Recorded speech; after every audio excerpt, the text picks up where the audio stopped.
Faut pas le cacher, ça a été un électrochoc, hein, parce que l'entreprise a pris conscience de l'importance de l'asset informatique, en fait.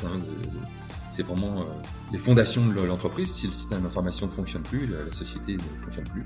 Donc on a été sauvé par quand même de bons choix qui avaient été faits en termes d'infrastructure sur les équipements de backup, etc. Ça nous a permis de restaurer l'activité en 3 semaines. Mais ça nous a permis surtout de lancer de grands programmes de refonte du système d'information. Bonjour, je m'appelle Bertrand Ruiz, je suis le CEO d'Ersas, une solution web qui permet à la DSI et à la direction générale de partager une vue claire et concise des projets en cours, des décisions à prendre et des priorisations à faire. Vous avez du mal à prioriser ? Ersas va vous aider à vous focaliser sur l'urgent et l'important. Le besoin en reporting vous prend énormément de temps ? Ersas génère votre rapport flash décisionnel en un clic. Il y a un historique fort entre les métiers et la DSI, Ersas va vous aider à collaborer de manière efficace. En 2022, en partenariat avec Alliancy, le média de la transformation numérique, nous avons décidé de lancer une saison pour interviewer des DSI sur un sujet critique, la révolution numérique dans l'industrie. Nous avons tenté d'aborder en profondeur les problématiques allant du best of breed versus ERP monolithique, à la transition culturelle entre une PME et une taille industrielle, en passant par les enjeux de la supply chain.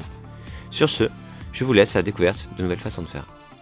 Bonjour à tous, je suis ravi aujourd'hui de pouvoir vous présenter Sylvain Coqueau, qui est le groupe CIO du groupe Manutan. Bonjour Sylvain. Bonjour, enchanté. Alors, on va faire cet épisode dans le cadre de la saison, donc du coup, on fait un partenariat avec Alliancy Le Mag sur la révolution numérique dans l'industrie. Et on va parler pas mal de cybersécurité dans ce podcast. Mais avant ça, Sylvain, est-ce que tu peux te présenter et présenter le groupe Manutan ? Alors, donc moi je suis en effet Sylvain Coqueau, donc je suis chez Manutan International depuis bientôt 2 ans. J'ai rejoint le groupe pour la crise du Covid, ce qui m'a valu une intégration assez musclée et assez mouvementée, on va dire, et assez atypique. Donc la société Manutan est en fait ce qu'on appelle une grosse ETI, société d'ailleurs familiale qui appartient à la famille Guichard, qui a été créée en 1966 et qui a connu une forte croissance depuis toutes ces années. Croissance organique d'un côté et croissance, on va dire, externe de l'autre. Elle a grossi par rachat de pas mal d'entreprises pour devenir aujourd'hui le leader européen, Cocorico, hein, il y en a, le leader européen de ce qu'on appelle le retail B2B. Et notre spécialité, c'est de vendre des produits de classe C, ce qu'on appelle des produits non productifs, c'est-à-dire tout ce qu'on peut utiliser dans la vie de tous les jours pour faire des choses qui ne sont pas forcément au cœur de la production d'une entreprise.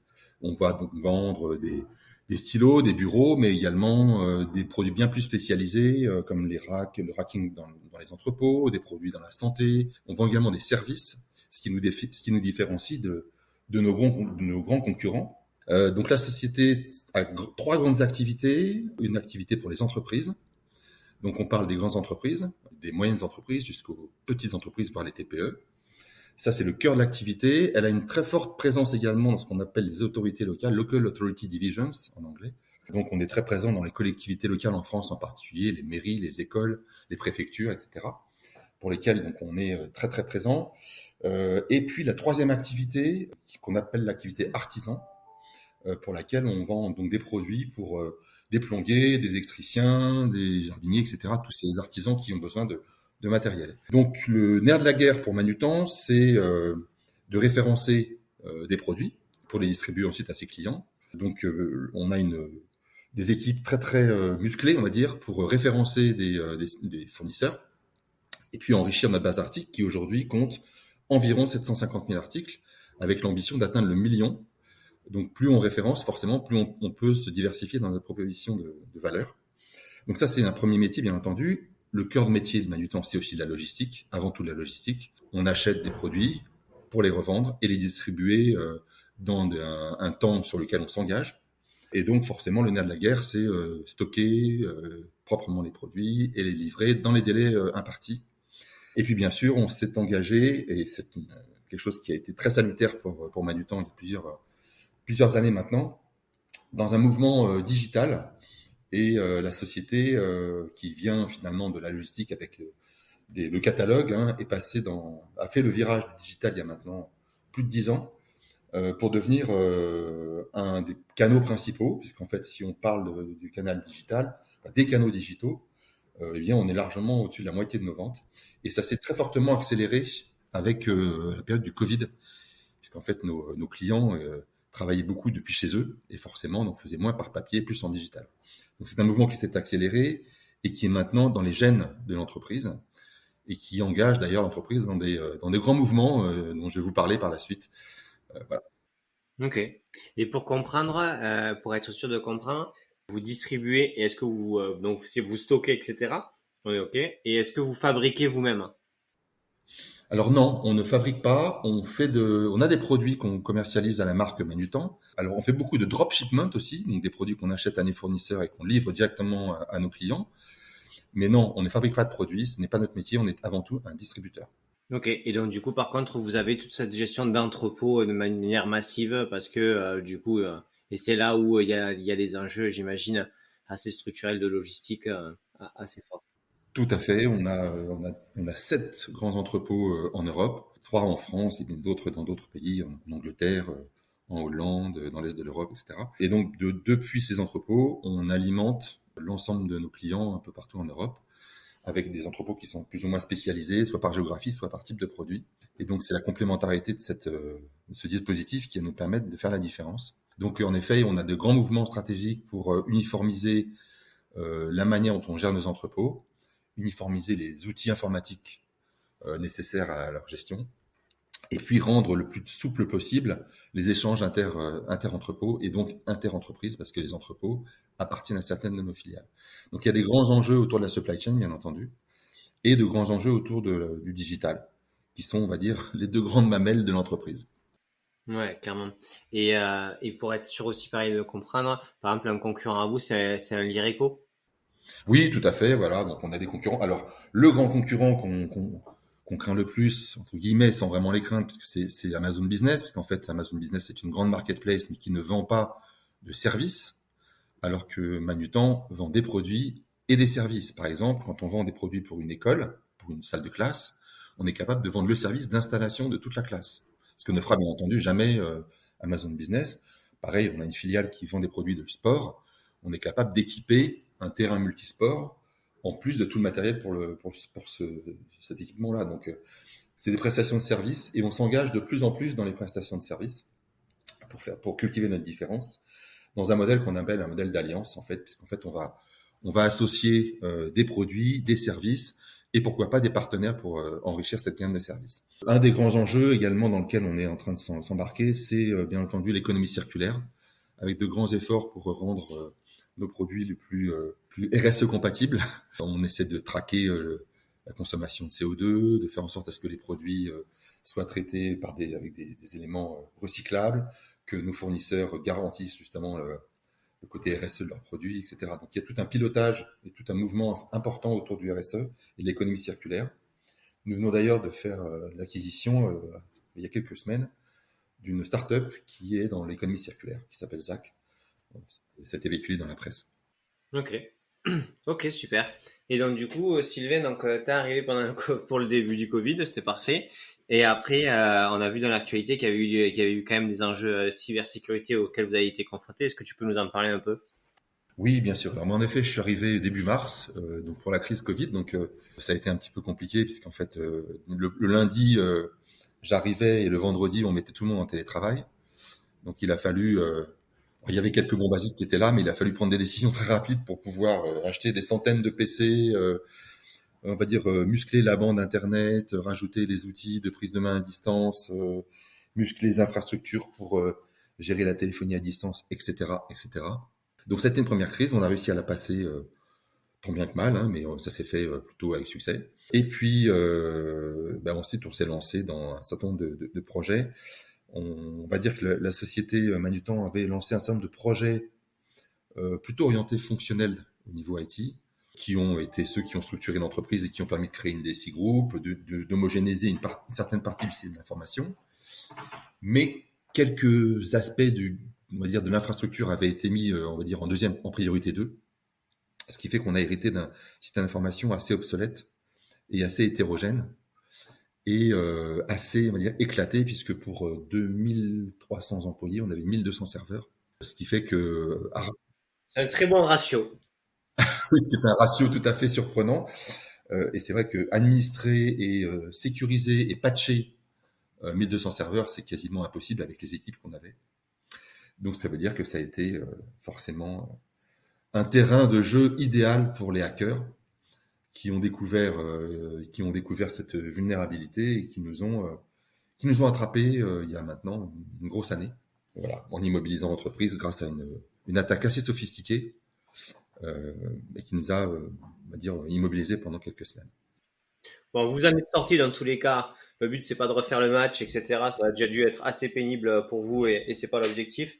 C'est plus, moi, ce qui va m'intéresser dans cette conversation, c'est, ça c'est fait.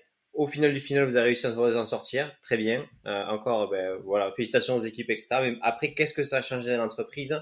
Que ce soit dans les équipes IT, au niveau de la communauté de direction et un peu aussi comprendre, tu vois, si demain tu vois un patron de TI ou de PME qui voit ça un peu en mode à la légère, etc., sans parler de faire peur, dire attends, c'est un sujet, c'est un vrai sujet, c'est pas juste un truc optionnel. Donc du coup, déjà à la base, donc ça a été une remise en cause de la façon de faire de l'IT, puisque du coup, pour faire 1200, avoir 1200 serveurs, c'est qu'il y avait une manière de faire qui n'était pas adaptée au monde d'aujourd'hui, quoi.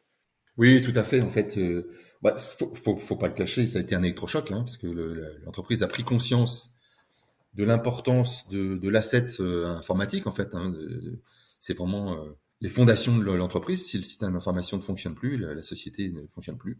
Donc, on a été sauvé par quand même de bons choix qui avaient été faits en termes d'infrastructure sur les équipements de backup, etc. Ça nous a permis de restaurer l'activité en 3 semaines. Mais ça nous a permis surtout de lancer de grands programmes de refonte du système d'information. Donc, il y en a un premier qui a été la refonte de toute l'infrastructure, en appliquant les bonnes pratiques recommandées d'ailleurs par l'ANSSI en termes de ségrégation réseau, ségrégation de serveurs, mettre en place les bons outils de sécurité qui manquaient, les bonnes équipes aussi. Hein. On a beaucoup recruté pour renforcer cette partie-là de l'équipe IT. Et on a lancé donc ce grand programme dans lequel on est toujours d'ailleurs, mais depuis on a beaucoup avancé, bien entendu, pour refondre une nouvelle infrastructure, nouveau data center, nouvelle approche de gouvernance de l'infrastructure, nouveau design des réseaux locaux et bien sûr de nouveaux équipements technologiques qui permettent de mieux isoler et mieux imperméabiliser le système d'information. Et donc il a fallu ensuite migrer toutes les applications de l'ancienne infra vers la nouvelle en appliquant des principes de modernité, de non-obsolescence des couches techniques. Par exemple, l'operating system ne devait pas être plus vieux que telle ou telle version de Linux, Windows. Ouais, bien sûr. Mais du coup, en termes de budget, parce que là, tu dis, Sylvain, tout ce que vous avez dû faire, ok.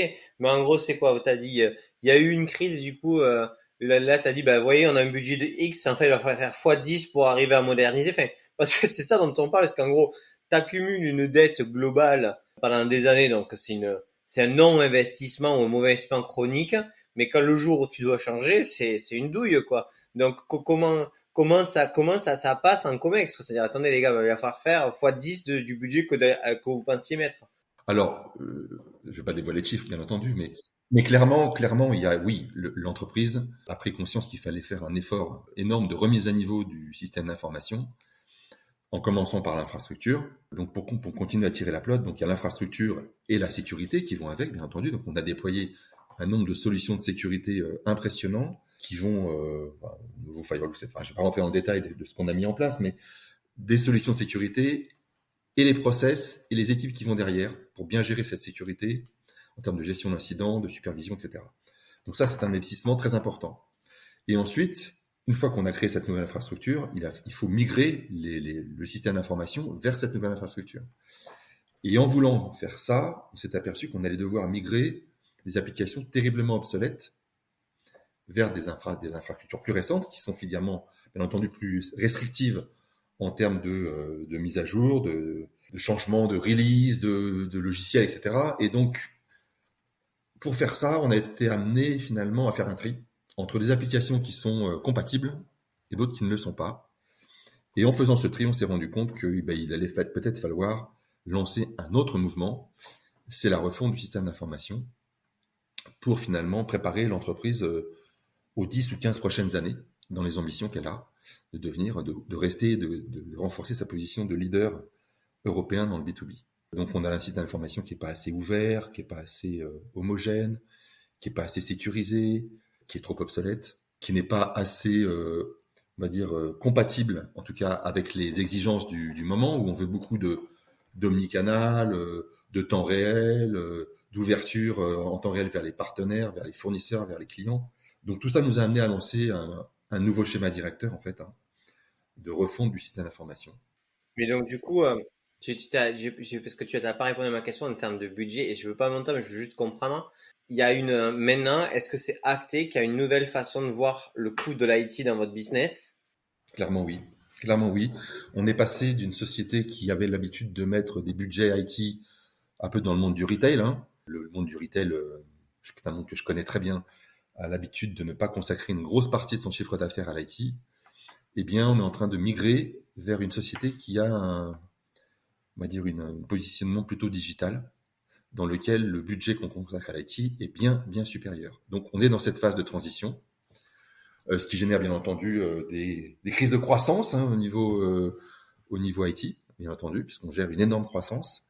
On gère d'énormes attentes également, donc forcément, puisqu'on parle de changement du système d'information, forcément, toutes les directions métiers piaffent d'impatience pour avoir le nouveau composant. Donc, moi, je vais devoir jongler entre les projets au long terme, c'est-à-dire des refontes de fondation du système d'information, mais également proposer des solutions court terme pour adresser les problématiques de tous les jours, parce que la société continue de vivre, et puis également proposer des solutions de certaine souplesse pour avoir un meilleur time to market sur, par exemple, de nouvelles features, ce qu'on veut mettre dans des interactions clients ou dans la digitalisation de process financiers ou de process d'achat, etc. Donc on va devoir jongler avec ça et clairement, oui, les budgets ont beaucoup, beaucoup progressé, ont beaucoup augmenté. Et voilà. Et ça, du coup, tu vois, la question que je me pose, c'est donc c'est un acte merveilleux, hein, un acte cyber, voilà, un acte qui vous a mis dans le mal en termes de cybersécurité, mais qui a fait prendre conscience qu'il fallait investir plus d'argent à la base de la cybersécurité. Mais l'entreprise, elle avait déjà des plans de croissance, elle voyait qu'en fait, elle avait une direction qui allait nécessiter plus d'IT. Et en fait, ce que j'ai du mal à comprendre, ou j'aimerais bien avoir ton ressenti, c'est bien sûr, ça a permis de prendre conscience, mais s'il n'y avait pas eu cet accident-là, est-ce que le changement de nature de fourchette de budget aurait pu arriver mais est-ce qu'il aurait arrivé trop tard ou il aurait fallu que tu te battes beaucoup plus longtemps pour faire prendre conscience? Parce que là, tu fais des investissements qui sont aussi liés pas qu'à la cybersécurité, mais à la rénovation des systèmes d'information dans l'optique de apporter de la valeur et de faire vivre la stratégie qui a été choisie, quoi. En fait, je pense que la prise de conscience a été sur plusieurs aspects. D'une part, bien sûr, le côté structurel du système d'information, c'est-à-dire si jamais on perd le système d'information, l'entreprise ne fonctionne plus. Donc là, il y a une première prise de conscience, et on va dire que c'est plutôt sur l'infrastructure, le maintien en condition opérationnelle, la lutte contre l'obsolescence, qui est un premier lot d'investissement qui s'est lancé. Et puis, bon, c'est vrai que moi aussi, en arrivant dans l'entreprise, j'avais commencé à apporter de certaines idées sur le type de transformation qu'il fallait faire pour que l'entreprise aille dans la direction dans laquelle elle voulait se diriger. Ça passe par une APIisation, une mise en place de microservices, des silotages du système d'information, etc. Et on va dire que la crise cyber a déclenché l'investissement des fondations pour lancer le second projet finalement. Il y a une forte forme d'opportunisme. Finalement, on s'est dit, bon ben voilà, on a vécu quelque chose de terrible. Il y a une informatique qui va être renforcée pour pouvoir gérer la sécurisation de l'infrastructure. Eh bien, profitons-en pour lancer l'étape d'après. Parce qu'en fait, le poids, c'est le poids en fait de la structure en fait écraser la capacité de faire des choses. Et en fait, du coup, c'était une fuite en avant. Et du coup, le fait d'avoir mis à plat ça a montré que vous pouviez faire toutes ces possibilités-là que peut-être avant étaient un peu plus cachées, un peu moins visibles. Ça, les possibilités étaient moins fortes. Bah, je pense qu'il y a eu, en effet, il y a cette opportunité dont tu parles, bien entendu, mais il y a aussi peut-être aussi un capital confiance qui s'est mis en place dans la nouvelle équipe informatique. On a bien géré la crise Covid. La société n'a pas du tout souffert. Elle a très bien passé la crise Covid, d'une part parce qu'elle était très agile pour commercialiser des produits Covid, mais également parce que l'IT a su suivre le rythme et mettre tout le monde en télétravail sans planter la boîte. Ensuite, il y a eu la très bonne réaction autour de la crise cyber, puisqu'en 3 semaines, on a remis la boîte en marche, ce qui est très très rapide par rapport à l'étendue de l'attaque. Donc je pense qu'il y a ce capital confiance qui fait que qui s'est établi peut-être, qui fait que l'entreprise ensuite s'est dit bon ben voilà, on va maintenant pouvoir lancer les travaux de refonte qui de toute manière se présentent à nous, parce que le système d'information qu'on a déployé pendant ces 10 dernières années n'a pas, on va dire, les atouts pour pouvoir être purement omnicanal, temps réel, orienté client, orienté vers l'ouverture, vers nos fournisseurs, nos partenaires et nos grands groupes. Donc ce qui fait que je pense qu'en effet l'IT va prendre en effet un rôle assez important sur ces bases-là, clairement, l'investissement. Ok. Et aujourd'hui, du coup, est-ce que tu sens qu'en interne, donc les collaborateurs, etc., ont une sensibilité beaucoup plus forte au tout ce qui est risque cyber maintenant? Alors oui, clairement, oui. On a lancé des campagnes de formation, ce qu'on appelle des awareness campaigns chez Manutan. Donc tout nouvel employé dans l'entreprise doit passer un certain nombre de tests. Si ces tests ne sont pas réussis, il faut qu'ils repassent. Tous les employés suivent au moins une fois par an une nouvelle campagne de formation à la cybersécurité, y compris d'ailleurs à la RGPD. Et si les tests ne sont pas concluants, eh bien le télétravail n'est plus possible. Donc vous voyez qu'il y a quand même une sorte de carotte. C'est assez strict, hein, parce qu'en fait, on a tellement eu peur que c'est vrai que le fait de télétravailler, quelque part, introduit quand même un risque cyber supplémentaire. Tout le monde le reconnaît. Et donc, le télétravail est maintenant, entre guillemets, conditionné à la bonne compréhension des enjeux et surtout la bonne compréhension de la manière de réagir quand il y a une attaque de phishing, etc. Ou la manière d'utiliser son poste à la maison. Donc voilà, oui, en effet, donc il y a une prise de conscience importante là-dessus. La communication fait beaucoup d'efforts autour de ça. Nous sommes accompagnés par les ressources humaines pour déployer chaque nouvelle campagne. Et c'est très, très appuyé par la direction générale. Ok. Et aujourd'hui, la direction générale, elle conçoit du coup l'IT donc comme un pilier central de l'entreprise. Et est-ce que puisque du coup elle a vu que sans ça, ça pouvait mettre à plat l'entreprise pendant des semaines et donc du coup le risque que ça porte, est-ce que tu dirais que maintenant elle le voit comme principalement comme un créateur de valeur et vraiment la moelle épinière de l'entreprise? Je pense que oui.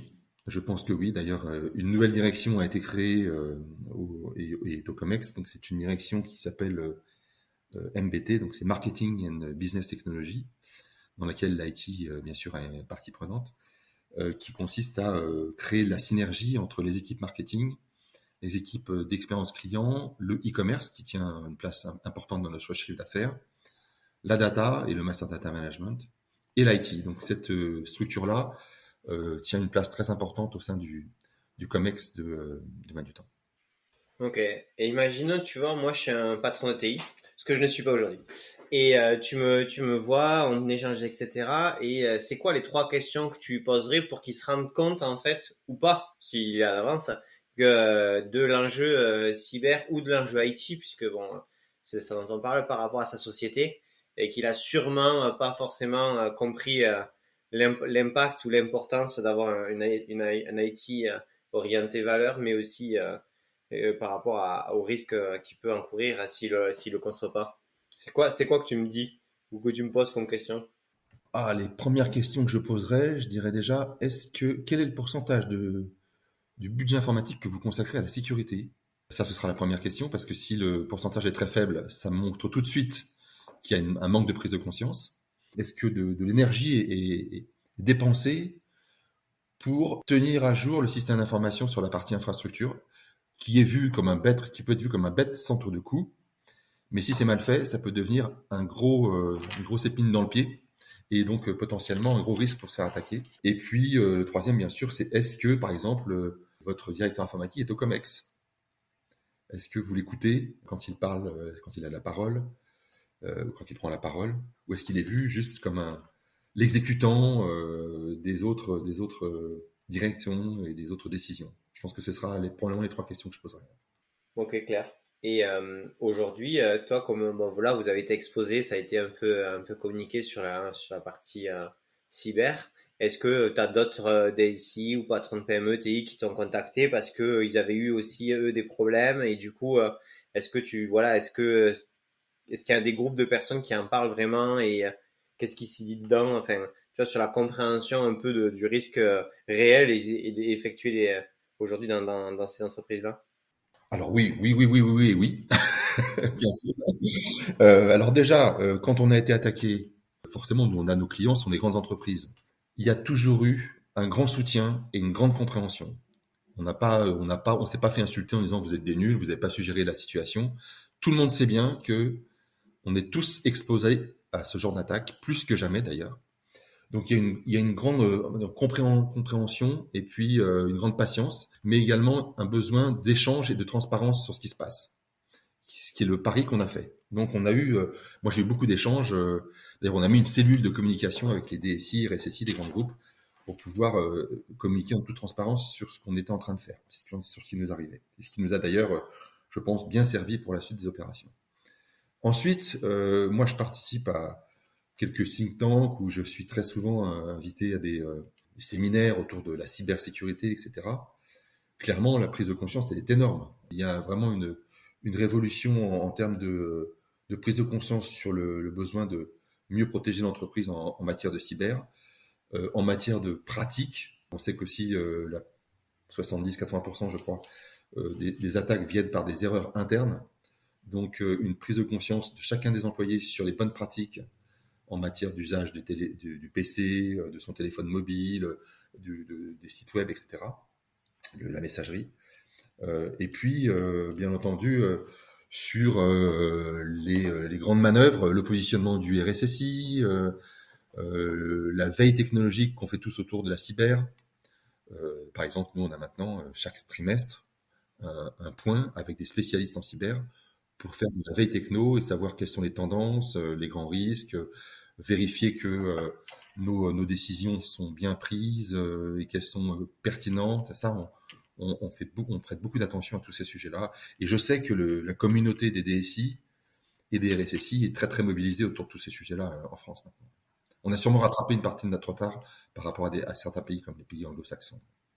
Mais du coup, tu vois, je me dis en t'écoutant qu'en fait, le risque cyber, en dehors voilà, des gens malveillants qui cherchent, etc., c'est aussi que, et c'est pas pour jeter la pierre à aucune direction ou DSI, mais vu que l'IT n'était pas vu comme quelque chose de super important dans la création de valeur, on n'a pas mis les budgets juste pour défoncer le legacy et faire en sorte qu'on ait quelque chose de propre, quoi. On laisse un peu tourner les trucs et petit à petit, on fait évoluer et autres. Donc, à un moment donné, quand en plus de ça, il y a des gens qui sont malveillants et qui vont aller chercher là-dessus, ça, le delta entre la non-modernisation saine qui aurait pu avoir lieu en continu, c'est là où le delta est super important parce que même si on essaie d'être à jour, etc., on peut toujours être attaqué.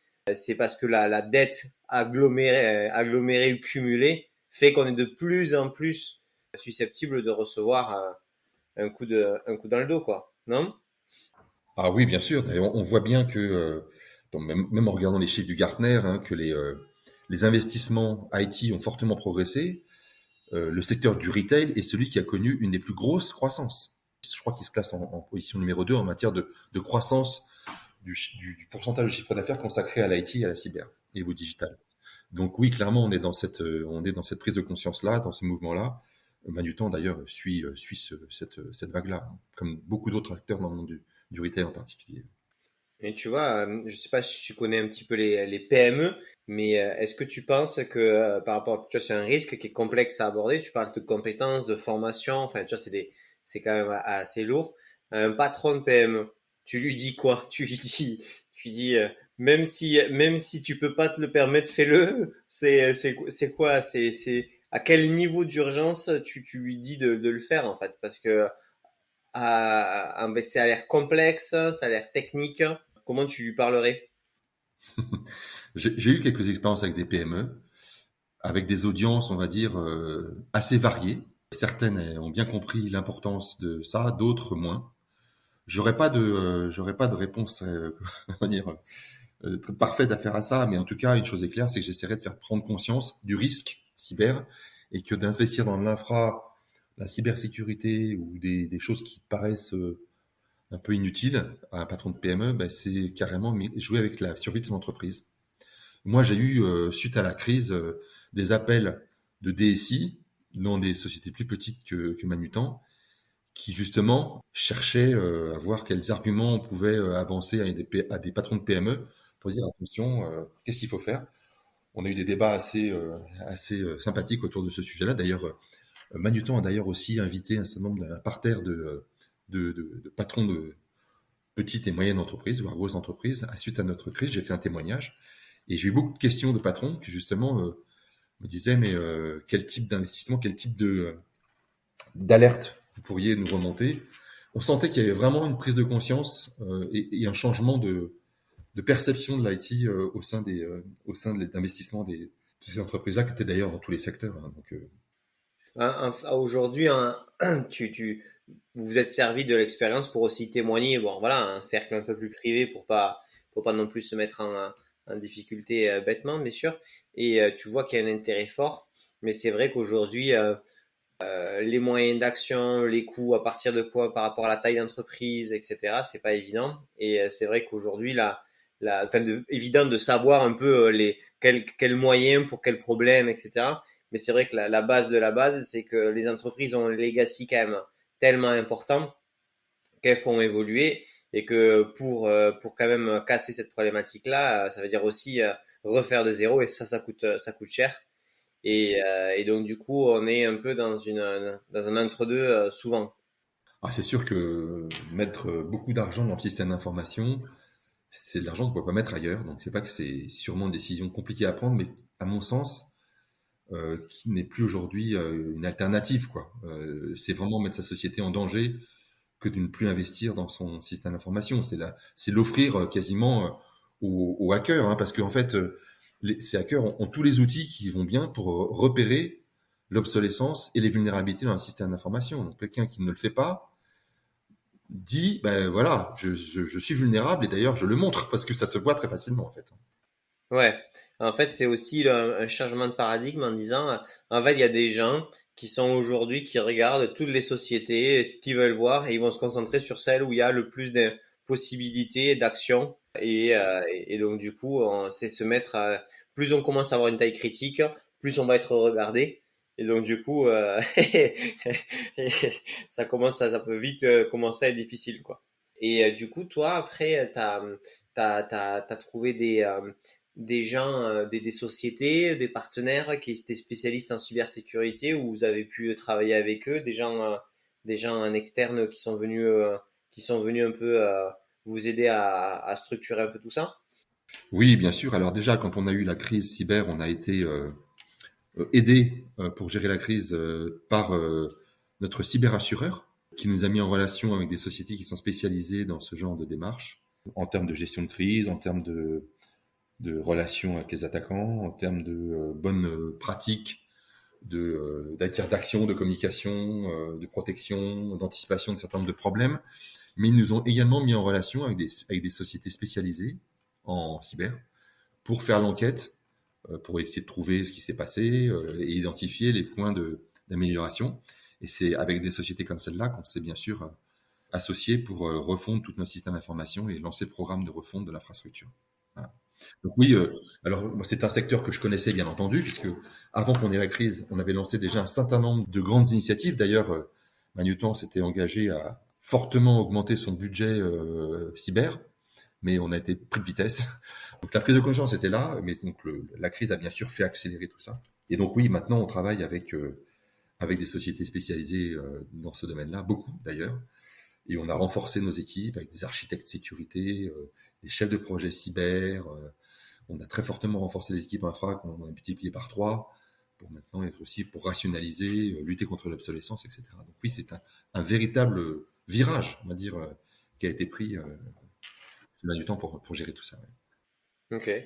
Et du coup, vous étiez, tu disais, assuré avec le risque cyber, quand même. Alors oui, bien sûr, d'ailleurs, on s'appuie sur des solutions qui permettent de valider les choix et les efforts qui ont été faits, parce qu'en fait, il y a des solutions sur le marché, je ne vais pas donner de nom ici parce que je ne vais pas faire de la pub, mais il y a des solutions sur le marché qui permettent d'évaluer la maturité d'un système d'information en matière de cyber. de détecter les failles et de proposer des plans d'action.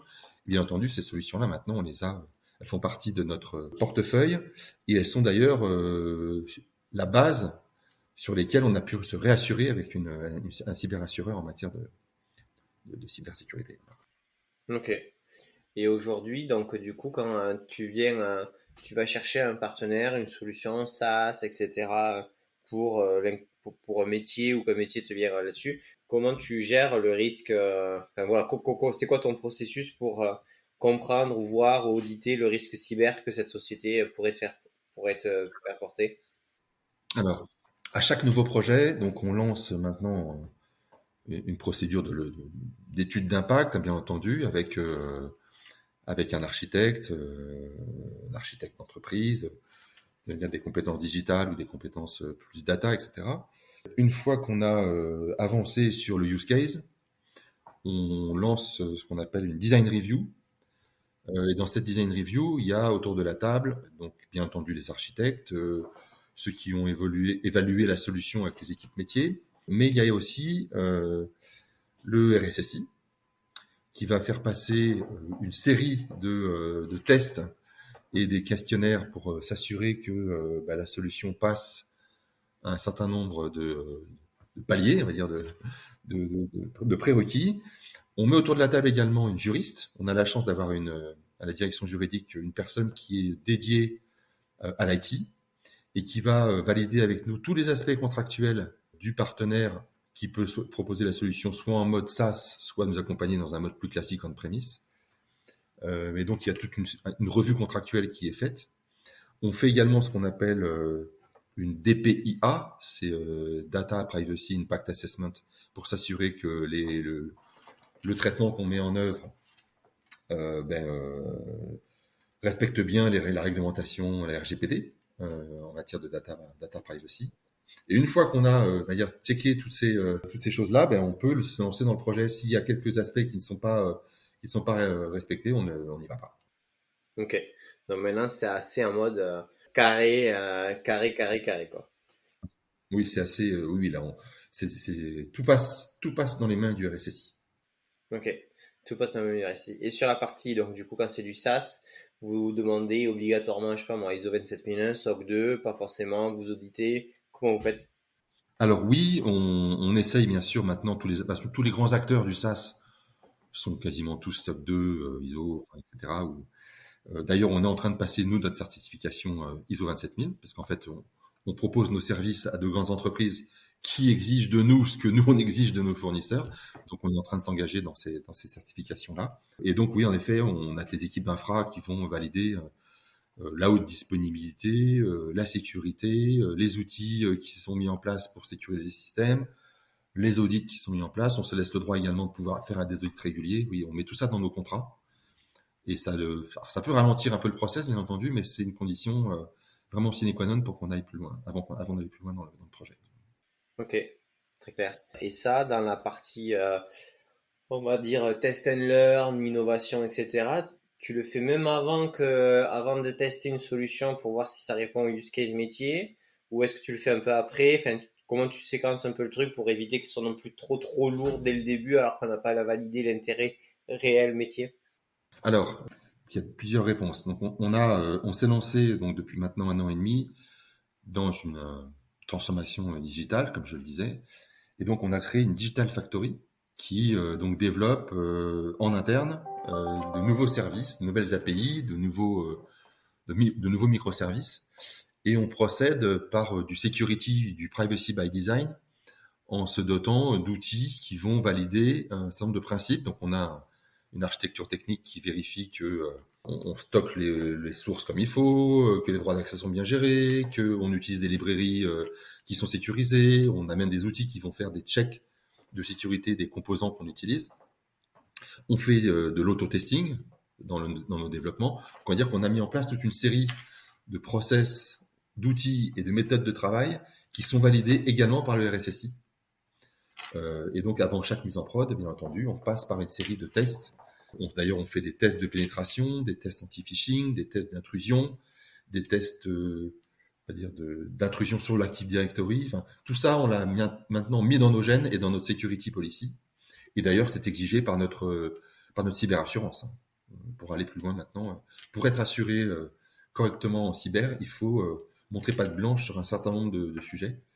Et on est aussi certifié ISO 9000. Et dans la certification ISO 9000, il y a un certain nombre d'exigences au niveau des process IT aussi, et qui parlent de plus en plus de sécurité aussi. Ok. Et dans ce processus-là, là, tu as dit plus sur les projets que vous portiez vous en termes tech, etc. Mais par exemple, quand tu veux tester un SaaS, je sais pas, moi, il y a un métier qui veut tester un SaaS parce que la solution elle pourrait les aider là-dessus. Est-ce que même dans la période, le côté test, juste pour valider la valeur ajoutée, tu fais passer ça ou tu le fais, tu as un bac à sable, tu gères ça comment? Alors, déjà, le shadow IT est devenu une pratique interdite dans ma maison. Je préfère le préciser parce que ce n'est pas le cas partout, pour des raisons essentiellement de sécurité et de gouvernance. On passe bien sûr par des POC. En général, on fait quoi des POC? Soit on fait ce qu'on appelle des MVP. Quand on développe quelque chose, on fait le Minimal Valuable Product, ça s'appelle comme ça, Minimum Valuable Product, avant de passer à l'échelle en production ou au déploiement dans les pays. Donc oui, et dans cette étape intermédiaire, POC, MVP, bien sûr, on valide tous les aspects sécurité. On passe par du SSO systématiquement. On va tester les vulnérabilités du système. On va regarder les échanges. On crée notre propre private cloud quand on installe des solutions sur nos data centers. Dans nos data centers, on passe par des solutions d'hyperconvergence qui proposent également la microsegmentation et du micro-firewalling automatique. Donc on essaie de vraiment mettre tout ça à tous les échelons du processus de création d'une nouvelle solution. Au niveau infra, développement, méthode, gouvernance, et puis et après détection, supervision et surveillance. Ok. Donc maintenant, de toute façon, la sécurité, c'est partout. Là, il n'y a plus photo, quoi. C'est un extrême à l'autre, mais de toute façon, là, vous êtes passé tellement proche de la catastrophe qu'au final, maintenant, culturellement parlant, c'est rentré dans toutes les personnes d'entreprise, à tous les niveaux, il y a ce souci-là, quoi. Oui, tout à fait. Il y a même d'ailleurs un risk manager qui est en train d'être recruté au niveau du board, hein. Et bien sûr, dans le risque, il y a les risques financiers, les risques, tout ce qu'on peut imaginer, mais le risque cyber et le risque IT est bien entendu maintenant en haut de la liste, hein. Et du coup, c'est pas le RSSI qui est risk manager sur ça. Il porte un des risques, mais pas tous. Ok, trop bien. Et du coup, un risk manager, elle sera du coup dans le board. C'est intéressant. Ah, super intéressant. Ok, d'accord. Et on a fait un bon tour. Est-ce que, Sylvain, il y a une partie qu'on n'aurait pas abordée qui te semble intéressante d'aborder? Non, je pense qu'on n'a pas parlé de la gestion des talents, la difficulté qu'on a à recruter pour bien gérer tout ça, pour faire face à toutes ces exigences. Ça pourrait faire l'objet d'un long débat, puisque la gestion des talents en France, et pas qu'en France d'ailleurs, hein, autour de l'IT, de la cyber, de la data, est une réelle difficulté. On s'y attelle, nous, à bras-le-corps avec l'aide des ressources humaines, et puis des approches assez originales en matière de télétravail, de composition d'équipes hybrides. Et puis c'est vrai qu'on développe aussi la marque employée chez Manutan pour attirer les talents. On y arrive d'ailleurs parce que le projet qu'on lance est tellement intéressant et stimulant intellectuellement. On met en œuvre toutes les dernières technologies qui peuvent exister sur le marché, il n'est pas si compliqué que ça finalement d'attirer les bons spécialistes pour participer à un projet de cette envergure. C'est vrai que la crise Covid aussi, avec le télétravail, le travail à distance, dans lequel on s'est inscrit, a beaucoup facilité les choses. Ça nous permet d'attirer des gens qui sont, par exemple, qui travaillent depuis la province et qu'on accepte de ne voir venir que 2 jours par semaine. C'est vrai que ce levier-là, on l'a beaucoup utilisé et il nous a permis de recruter assez rapidement l'équipe, d'ailleurs, qui a quasiment doublé en l'espace d'un an. Ok. Ton enjeu cyber, c'est confronté à des enjeux de recrutement de talent, on est sur des fidélisations. Le remote, ça simplifie un petit peu le processus parce que quand même c'est beaucoup moins concentré géographiquement, mais ça nécessite quand même des efforts assez forts, financiers, humains, etc., sur la partie RH pour pouvoir arriver à attirer le nombre de talents nécessaires, quoi. C'est ça? Oui, c'est ça. Et donc, il y a tout ce que tu mentionnes. Et puis, il y a aussi un changement qui a été opéré, c'est-à-dire qu'on va développer ce qu'on appelle la carrière d'expertise, c'est-à-dire qu'un informaticien n'a pas forcément envie de devenir manager pour progresser dans une entreprise. Et la carrière pour devenir plus expert en solutions informatiques ou digitales ou data ou cyber est maintenant une voie de progrès dans une entreprise pour pouvoir garder les talents, parce que c'est bien de pouvoir les recruter, mais aussi de pouvoir les garder. On met beaucoup d'argent sur la table aussi en formation. Donc voilà, il y a cette démarche de rétention des talents, pas uniquement par l'argent, bien entendu, on fait des efforts là-dessus aussi, mais surtout aussi sur la formation et sur les perspectives à moyen et long terme pour un informaticien pouvoir continuer à évoluer au sein de l'IT chez nous. Bon, mais j'espère que vous avez kiffé ce podcast. Comme toujours, n'hésitez pas à le partager sur LinkedIn, à le partager à vos collègues, chefs de projet IT, DSI. Ça nous aide toujours à trouver de nouveaux et des DSI toujours plus intéressants. Et écoutez, ciao!